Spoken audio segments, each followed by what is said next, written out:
প্রিয় শিক্ষার্থীরা, সবাই কেমন আছো? আজকে আমি নিয়ে আসছি তৃতীয় শ্রেণী পৃষ্ঠা 5 অনুশীলনী।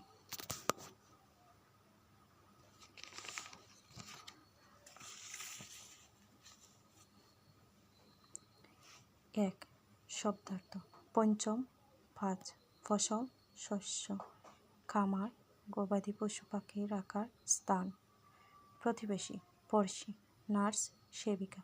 পেশা, যে কাজ করে মানুষ অর্থ উপার্জন করে।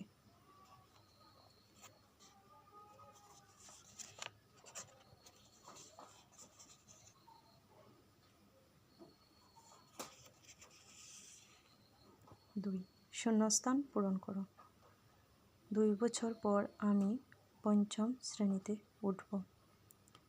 তার গরুর খামার আছে। কৃষক মাঠে ফসল ফলান। আমার বাবার পেশা কৃষি। আমরা সবাই মিলেমিশে থাকি।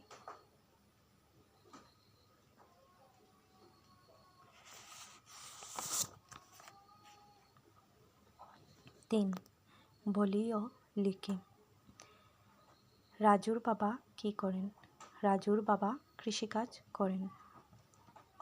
হাঁস মুরগির খামার কে দেখাশোনা করেন? রাজুর মা হাঁস মুরগির খামার দেখাশোনা করেন। মিতুর মা কোথায় কাজ করেন? মিতুর মা হাসপাতালে কাজ করেন। 3টি পেশার নাম লেখো। 3টি পেশার নাম হলো কৃষক, শিক্ষক, জেলে।